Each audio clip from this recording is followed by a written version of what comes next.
上周3月12号，日本本田汽车公布财报预警。他说，2025年这个财年，本田汽车最多有可能亏损6900亿日元，大概相当于人民币331亿啊。这个消息一公布，市场立刻就炸了窝了，因为本田汽车此前一直预告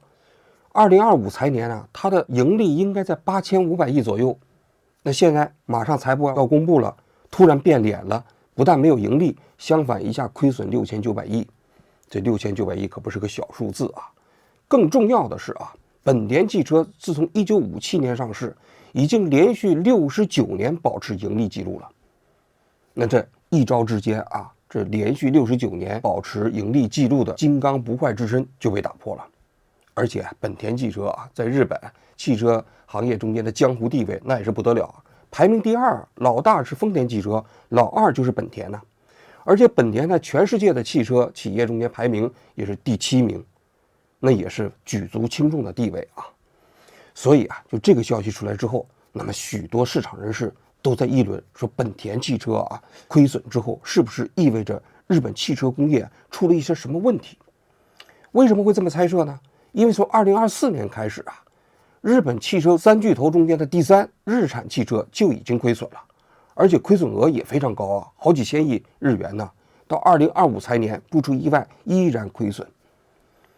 那你想想，日本汽车的三巨头第2、第3全部亏损，就只剩下排名第1的丰田汽车，现在还在缓慢增长。当然丰田汽车依然是全世界的汽车行业中间的老大哥，那跟其他汽车公司比起来业绩销售额还是遥遥领先但是日本很多汽车分析师就认为那你想想，一共这3巨头有2家都陷入到亏损那这个是不是预示着整个日本汽车工业产生了非常大的危机？会不会重蹈日本的这家电业包括手机业的覆辙呢？我就看日本有一个分析师他说到2040年的时候日本汽车工业将有可能被中国汽车行业全面打败。那我们今天就来聊聊这个话题首先呢，我们来具体分析一下本田汽车为什么亏损大家都知道，日本的汽车工业在10几年前的时候，在新能源的路径选择上，他们呢其实犯了一次错误。当时他们是选择了这个氢能源嘛。当时丰田汽车公司有一项独门技术，就是混动技术。大家都知道，丰田普锐斯它非常非常厉害油耗非常低，100公里呢大概就只有油耗4升左右所以丰田汽车呢，当时对这种所谓的新能源转型呢，它不是特别积极，因为它这个混动技术独步天下。然后呢，在这个新能源汽车这个领域内那么日本汽车不约而同的选择了氢能源。这氢能源确实也是高技术产业，而日本汽车行业他们的这个研发能力确实也比较强。2016年的时候，本田汽车就推出了自己的这个氢能源汽车。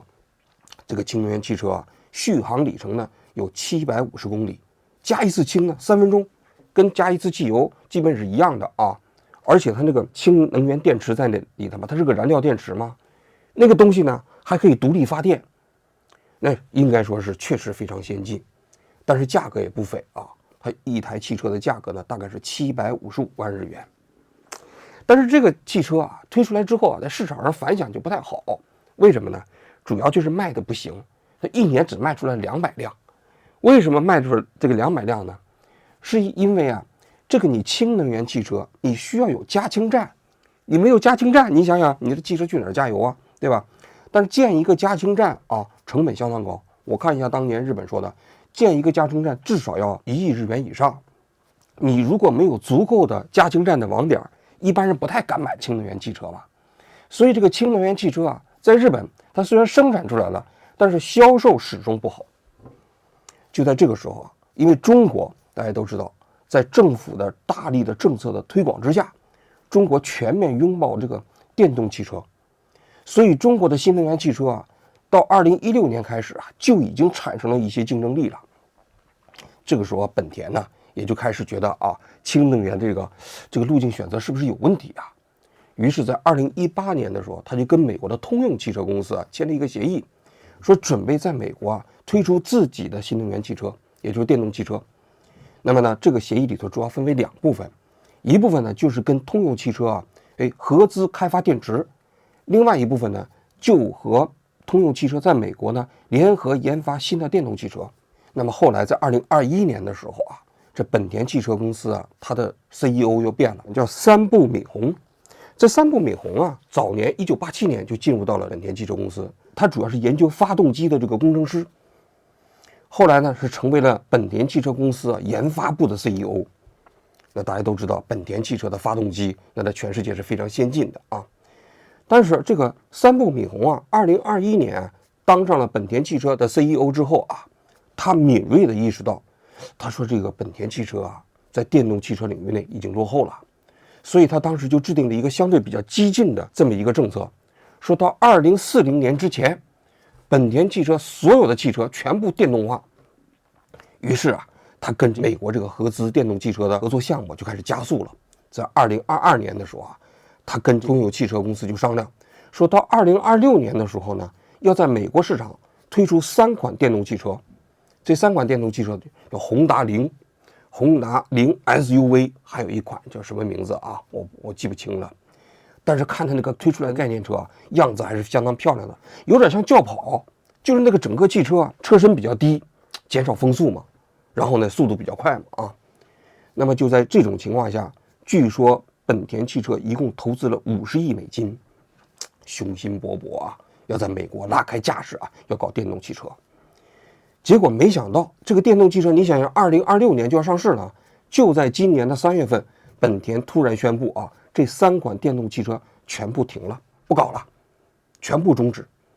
那么全部终止之后，那你马上就面临一个问题啊，你这个项目你研发，你包括你投入的生产，甚至包括你的订单都有了，2026年你想想啊，那你这一系列的所有的这些投入就全部打了水漂。所以啊，本田汽车就把过去这几年3款电动汽车的投入，也包括跟其他一些汽车厂商的订单的赔偿金，合计一共计提是2.5万亿日元。这2.5万亿日元呢，在2025财年呢，它是计提了1.3万亿，那2026财年呢是计提了1.2万亿。那么于是乎2025财年就亏损，他们预计呢最低是亏损是4200亿，最高呢是亏损是6900亿，它这亏损啊就这么来的啊。那很多人就问了啊，那现在电动汽车明明都是一个发展方向，那为什么本田要取消美国这3款电动汽车的项目呢？这里啊，本田也解释了啊，他说啊，本来加州有一个清洁能源法案，这个清洁能源法案就规定啊，加州在2025年所有的汽车50%你要达到零排放。这零排放呢，你就只有2个途径啊，要么是氢能源，要么是电动汽车啊。到2030年，你要达到60%，到2035年，这个时候啊，要达到100%。那这是一个相当激进的政策啊。那也就是说，在加州2035年之后，你所有的汽车，你要么是电动化，要么呢你就氢能源化了啊。当然，现在氢能源方向基本已经放弃了，所以就几乎肯定你必须搞电动汽车。但是这个法案在特朗普上台之后啊，出了变量。特朗普上台之后呢，在去年他就签署了一个法案，他说加州你们乱搞，你们这个氢能源法案呢，跟美国其他的法律之间有矛盾，所以呢就宣告了加州这个氢能源法案无效了。那无效了之后，那你想想，美国市场上这个电动汽车的需求量一下就下降了啊，这是一个原因。第二个原因，那美国原先这个政府啊，它也推广电动汽车啊，这个电动汽车也有补贴。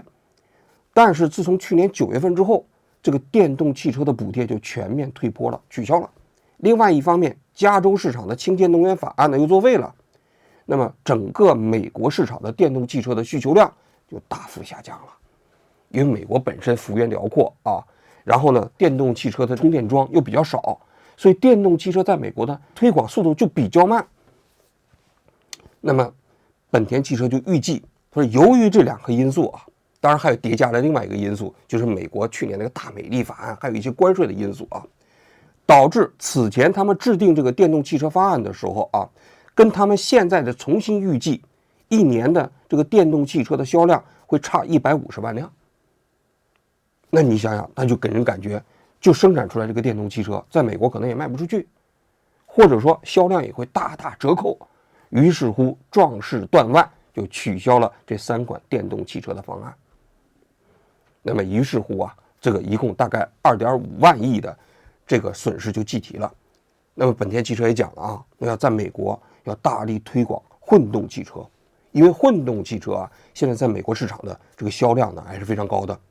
一方面美国呢，就是很多人还习惯开油车，但另外一方面呢，又希望这个油车呢能够省油，所以你像丰田汽车，它的混动汽车在美国市场的销售是非常非常好的，所以本田也准备发力美国的混动汽车市场。那么本田啊，2025财年的亏损啊，应该说直接原因是如此，但是这是一个表象啊。那么如果我们剥离掉本田这次的电动汽车啊一次性计提的损失，我们可以看一下本田汽车去年啊在其他领域里的销量，或者说它市场啊实际上也不乐观。本田汽车也包括日系汽车啊，实际上他们的市场主要是3大块，一个是美国市场，一个是日本市场，一个是中国市场。一般来讲，美国市场最大，紧接着是中国市场，再加上日本市场。不管是丰田汽车也好，日产汽车也好，也包括本田汽车也好啊，基本是这3大汽车市场占到了他们全球总销量的80%。那么本田汽车啊，这3大汽车市场中间的表现如何呢？我在这里给大家分析一下啊。首先看一下中国市场啊，中国市场本田汽车啊，高光时刻是在2017年，这一年啊，它这个销量达到了144万辆，每年都在增长。然后呢，到了2020年的时候，冲到了162万辆，这是本田汽车在中国市场中间的最高的销量，市场占有率一度曾经达到将近10%。但是从2020年之后，在过去的这5年啊，本田汽车在中国啊，应该说是迎来了雪崩。到了2024年的时候，它的销量就已经跌到了85万辆。你想想，跟2020年比起来，就差不多跌掉了50%。到2025年的时候，就跌到了64万辆，又差不多跟去年同比啊，跌了20%几啊。那么它推出的车型呢，也基本上完全被市场不接受。你比如说啊，本田汽车在国内呢，主要是东风本田和广汽本田这2家啊。他们这2个本田呢，在中国去年啊，全部推出了各自2款的电动汽车。广汽本田推出来的是 P7， 这 P7 啊，他们推出来的时候啊，预售价是24万9千块钱，那很高啊，25万块钱啊。正式上市的时候呢，就变成了18万9千9，实际上就19万啊。结果卖了几个月之后呢，卖不动了，结果价格直接打到了14万9千9，就15万块钱了。你想想，这款汽车上市到现在还不到半年，价格已经直接减了10万块钱了。但是直接减了10万块钱啊，这 P7 的销量如何呢？其实也是非常惨淡。2025年全年这 P7 的销量呢是3873辆，每个月平均也就销售1-2千辆，还是在不断下降的情况下。去年的11月、12月，因为它大幅降价嘛，每个月涨到了1000多辆啊。但是到了2026年的1月份，这个 P7 的销量已经跌到了多少呢？是跌掉了274辆。还有一个数据说是274辆，其实也不准确，更准确的数字是49辆。那49辆就完全可以忽略不计了啊！但是不知道怎么统计的，是不是他给了 4S 店，但是 4S 店其实没有卖出去啊。而且这个 P7 上市之后不到半年，还曾经召回过一次，好像是因为什么驾驶失控的原因啊，就导致整个 P7 在中国市场里头也是折戟沉沙。这是广汽本田。东风本田呢搞了一个 S7， 这 S7 呢去年1年的销量是多少呢？是2178辆，那你也基本上可以忽略不计了。那你想想，东风本田和广汽本田这2个本田推出的这么一个电动汽车，在中国市场上跟中国的电动汽车相比是完全没有任何竞争力。那么再看在今年的这个销售数据啊，说广汽本田在今年的1月份啊，一共卖出去多少辆汽车呢？卖出去4500辆。本田中国1月份一共只卖出去了5.75万辆汽车，2月份的时候直接暴跌到了2.8万辆汽车，跟去年同比一下子减少了15%。所以今年的本田中国啊，在中国的汽车销量有可能会跌到50万辆以下。那你想想，在中国的市场啊，现在应该说啊，基本上已经进入到了崩盘阶段，这是中国市场。那么在美国市场呢，它2025年一共是卖出去了143万辆，跟去年和前年呢相比啊是持平。但是日本市场呢卖出去了61万辆，跟前年相比呢是下跌了7%。据这个本田汽车公司自己说啊，本田汽车公司啊，它现在的汽车业务已经进入了全面亏损，一年的亏损额大概是1000多亿日元。因为本田汽车它其实最有竞争力的产业现在实际上是摩托车。那摩托车啊，因为其他的汽车公司生产的非常少，所以宏达的摩托在全世界啊现在还是非常有竞争力的啊。所以你可以看到这里头透露出一个什么信息，说就算本田汽车没有这次3款电动汽车下马之后导致的计提，其实本田汽车啊，它现在的经营状况在2025年的时候啊，已经雪上加霜了。我估计啊，它这个按照6900亿它亏损额来计算的话，你1.3万亿减去6900亿啊，它实际上2025年的这个总盈利也就在5000亿日元左右了，跟前年相比也会跌掉3000亿日元左右。所以啊，大家可以看一下本田汽车公司啊，虽然还在盈利，虽然说它现在这个计提，它自己预计啊，2025、26两个财年计提完之后，2027它就往上发展了啊，实际上形势呢是非常不乐观。这是本田汽车公司。接下来咱们来讲一讲日产啊，日产就更惨了啊。日产汽车公司2024年的财年亏损是6709亿。那么它在中国呢，一共卖出去了79万辆汽车啊。那么这个跟它2018年相比，2018年的时候啊，它当时一共卖出去了150万辆汽车，它当时比丰田汽车在中国的销量还要高，那当时也是高光时刻啊。但是最近几年，因为中国的电动汽车行业崛起啊，它为什么备受打击呢？那么很多汽车行业的人呢也分析评论啊，一个就是它的电动汽车本身几乎20年没有什么进步。比如说它有一个油车叫轩逸，这轩逸呢，那基本上就是20年来就是一个车款小小改款之后就在市场上，所以销量开始断崖式下跌。然后呢，那紧接着他又搞了一个新的电动汽车，这个电动汽车我不知道它叫什么名字啊，我发音好像叫 A 呀。这 A 呀这汽车啊，它的定价一开始在中国定价272800块钱，那也是定价相当高啊。结果上市之后市场完全不买单，结果呢他一下子把这个定价砍了50%，砍到了13、14万，结果就砍到了13、14万啊，就这个汽车在中国市场上仍然卖不出去，所以导致日产汽车在2024财年就开始大幅亏损，2025财年呢也继续大幅亏损。大家还记得吧？日产汽车当年有一个法国的 CEO 嘛，叫葛恩嘛。这葛恩当年啊，就任日产汽车的时候啊，给日产汽车带来了一些辉煌啊。有雷曼事件之后啊，那当时日本的汽车都受到冲击嘛。这葛恩当时加入日产之后，把日产好像带得好像蒸蒸日上。但是后来呢，日本就说这个葛恩呢，说他偷税漏税，然后呢就是侵占，结果就要把他抓起来。这葛恩最后就藏在一个大提琴里头啊，从日本就跑了。跑了之后呢，他现在日本还通缉他啊，他就评价，他说：“你看看了，你这个日产把我搞走了，你看你现在搞成这样了吧，浪费了20年的时间，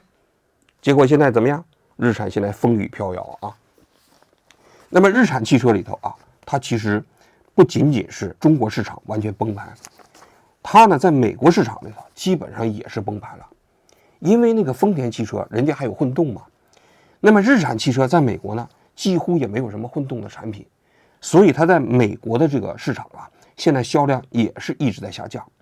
只有在日本本土，它现在搞了一个新的电动汽车品牌，叫萨库拉，也就是樱花啊，定价非常便宜，1.3万美金一辆，折成日元大概也就200万日元左右啊。这个电动汽车我有一次我还看了一下，这个电动汽车你要说跟国内的现在比亚迪那些电动汽车比起来啊，它应该说确实不太行。但是在日本市场里头，它现在占有日本市场据说是50%的电动汽车的份额，还可以啊。所以它在日本国内给人感觉啊，这个电动汽车还有一点这个新气象，但是它挽救不了整个日产汽车啊。所以从2024年的年底，日本政府就说，那日产这个牌子啊，对日本非常重要。日产这个牌子，如果你直接翻译的话，就是日本制造。如果日本制造这家企业，那最后破产了，关门了，那你想想，整个日本制造业脸上无光啊。所以日本政府就传到说，这个日产呢，你跟这个本田你俩合并，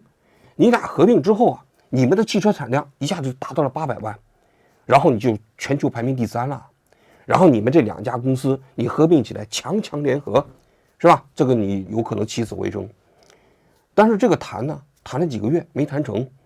据日产汽车讲啊，他说本田汽车当时开的条件太苛刻了，我们完全不能接受。所以在2025年2、3月份的时候，双方就谈崩了。至此之后呢，日产汽车就开始自己啊独立走上了重生之路。怎么重生呢？那也是壮士断臂啊！全球17个工厂压缩为10个，产量呢由310万计划压缩到250万，在全球范围内裁员2万人。那你想想，这个日企过去是不怎么裁人的，那你现在必须用壮士断腕的方式啊，要获得重生啊！所以大家可以看一下，这日本的3大汽车工业啊，有第2名、第3名，现在就都亏损了。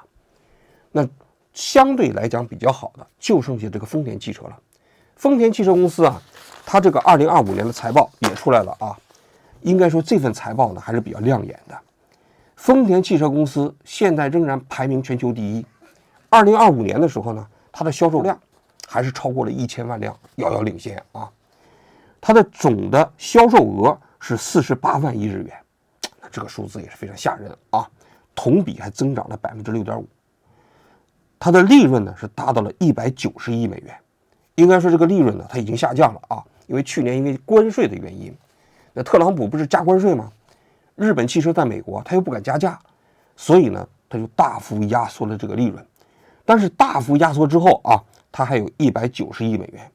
这190亿美元在汽车行业，这绝对是令其他的汽车企业望尘莫及啊！有人给他统计了，这个整个全球排名前10的汽车企业啊，丰田汽车是第1啊。从第2名到第10名，所有汽车企业加起来的利润都不如丰田汽车这一家多。当然，中国最近几年汽车行业不是发展非常快吗？那么丰田汽车公司这一家的利润呢，就比中国所有汽车企业的利润加起来还要多。所以丰田汽车还是了不起啊。但问题是啊，丰田汽车大家可以看一下，虽然说现在你在汽车行业中间仍然遥遥领先啊，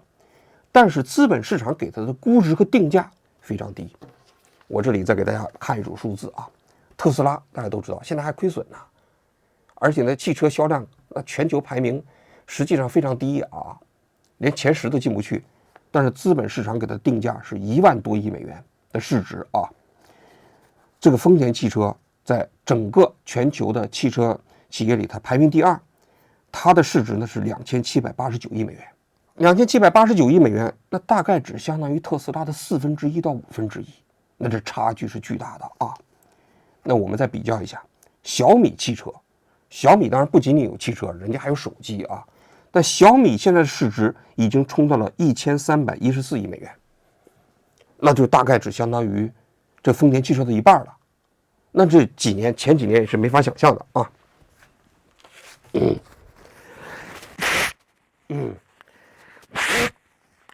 感冒还没完全好。紧接着我们再看比亚迪，比亚迪现在的市值呢是1300亿美元，那大概也就相当于丰田汽车的1半了。因为比亚迪的业务比较简单啊，基本上都是汽车和电池业务嘛。那么你再看大众汽车就更惨了，大众汽车现在在10大汽车企业里头，它排名第2，但它的市值只有620亿了。为什么？因为大众汽车已经进入到了全面亏损，在中国市场上跟日系汽车比起来，也双方都是难兄难弟，也全面进入到了亏损阶段，被中国汽车企业打得落花流水。美国的通用汽车呢是774亿，因为通用汽车在中国早都基本消失了，美国车企啊。但是美国市场现在比较特殊啊，由于中国的汽车企业的汽车啊，现在进入不到美国汽车市场，因为特朗普不是给中国汽车加100%的关税吗？说比亚迪呀、小米呀都进入不了美国，所以美国汽车市场现在比较封闭，所以现在美国汽车企业在美国市场活得还可以。那么现在的整个汽车市场的江湖大致就是如此啊。但是我们刚才讲了，就是资本市场为什么给丰田汽车的估值这么低呢？其中一个非常重要的原因，就是你现在日本汽车企业，你现在虽然还盈利，像丰田汽车，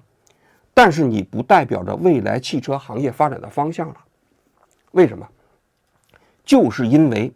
现在的汽车发展方向就是电动化，就是智能化。在电动化和智能化的江湖中间，在全球的市场中间，现在主要就是两个玩家，美国的特斯拉和中国的比亚迪呀、小米呀、小鹏啊、这个蔚来啊等等一众中国的这些汽车市场。这两大汽车板块啊，现在掌握着未来汽车市场发展的方向。而中国的汽车市场这几年发展迅速，去年有一个数字啊，很多人没注意，就中国的汽车生产量就在2025年已经终于超过了日本，成为了全球最大的汽车生产国。这是一个标志性事件啊，因为日本长期以来就是全世界最大的汽车生产国，现在中国正式超越了日本，但是这只是量。中国的汽车出口量早在4、5年前就已经超越了日本，那这是一个非常重要的变化。而中国的汽车出口，大家可以看一下，几乎全是新能源汽车。那么这些新能源汽车啊，中国现在啊，它已经牢牢地控制到整个产业链，从上游的电池、电机到下面的整个汽车的集成，也包括智能驾驶。很多人都说电动汽车没有什么技术含量，其实真的不是这么回事。如果电动汽车没有什么技术含量，那么为什么本田汽车你搞的这3款电动汽车最后都下马了呢？最起码你可能生产出来这些电动汽车，你在成本上是完全没有办法跟中国汽车相竞争，而且这还是美国市场呢，还不是中国市场呢。可以说未来的这个汽车市场啊，有这么一个规律，得中国市场的得天下。如果你在中国市场上不能生存，那么你其实在其他市场也没办法生存。大家可以看一下，特斯拉现在在中国市场上还是占有一席之地的，虽然它受到了中国汽车企业的挤压，但是它给人感觉在中国活得还可以。那么除此之外，其他的汽车企业至少目前为止啊，几乎全都在中国市场上败走麦城了，包括整个日系车。那么在日系车中间呢，丰田汽车啊，现在也终于醒悟过来了。他现在搞了一个新的这个 CEO 嘛，这个新的 CEO 叫佐藤。他早期那个 CEO 不叫丰田章男吗？这丰田章男在2020年的时候嘲笑这个马斯克，他说这个电动汽车啊过度炒作了，根本没有这么重要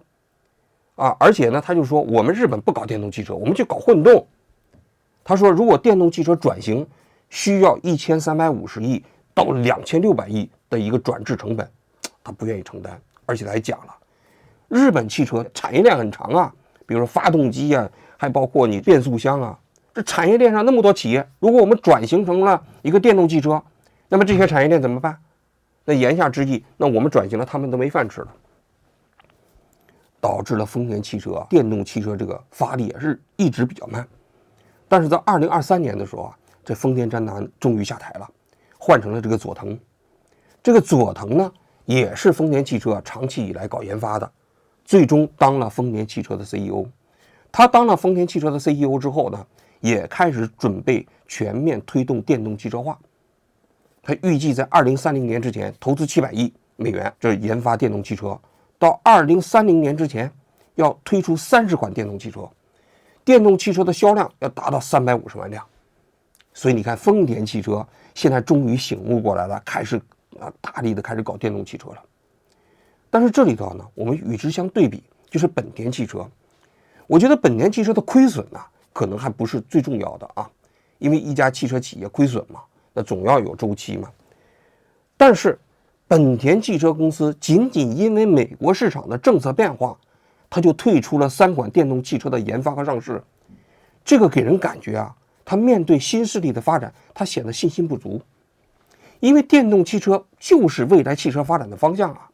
而且未来汽车的发展，除了这个电动化以外，更重要的是智能驾驶啊。而这个智能驾驶现在所有的技术都根植于电动汽车，因为电动汽车啊，它这个响应速度啊是比那个燃油汽车要高好几倍。所以你像这个美国的特斯拉的 FSD， 现在基本上在美国市场马上就要获批了啊。那么日本现在市场还没有获批，那么可能据说是明年就有可能获批啊。这 FSD 啊，就是一个人类几乎不要求干预的自动驾驶。这个自动驾驶就是根植于电动汽车啊。如果你的汽车本身不是电动化的，你就很难嫁接智能驾驶啊。但是智能驾驶的技术的普及啊，将会加速以燃油汽车的退市，因为人一旦接触了智能驾驶，你想想他能回去过去自己手工操纵的吗？未来燃油汽车可能还会存在，但是你的市场份额会大幅萎缩。但是大家可以看一下，中国这些汽车企业啊，它在智能驾驶的这个领域都在拼命追赶特斯拉的 FSD。我看最近的小鹏汽车啊，它的这个智能驾驶的2代产品啊，跟这个 FSD 啊技术已经不相上下了。但是日本汽车的智能驾驶的所有的技术啊，远远落后于美国和中国这2大汽车企业。这其实才是更深层的危机，就是说，相比于它这个电动汽车这个能源方面的落后啊，智能驾驶方面的落后啊，可能在未来5年后或者10年后，对日本汽车所构成的这种威胁更严重、更大。所以啊，应该说市场留给日本汽车的时间已经不多了。就我刚才讲的，如果这些日本汽车企业在中国市场上不能跟中国的汽车企业内卷化的竞争中间脱颖而出，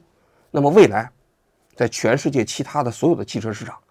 这些日本汽车的份额可能都会被中国汽车企业慢慢蚕食，甚至包括日本的本土。大家可以看一下比亚迪，那么现在已经进攻日本本土了，而且2025年在日本本土的销量跟2024年相比直接增长了100%。那么也许啊，日本汽车的这种深层次的危机啊，可能就需要1、2家大型车企的死亡，才能震动整个行业。我们经常讲啊，在商场上可能没有永远的这种胜利者，日本的很多汽车企业都已经有100年的历史了。但是在一个新经济时代，如果不能顺应时代的发展，顺应时代的变化，无论这家汽车企业过去多么辉煌的历史，可能注定都会成为时代进步过程中间的这个炮灰。好了，我今天就讲到这里，谢谢各位。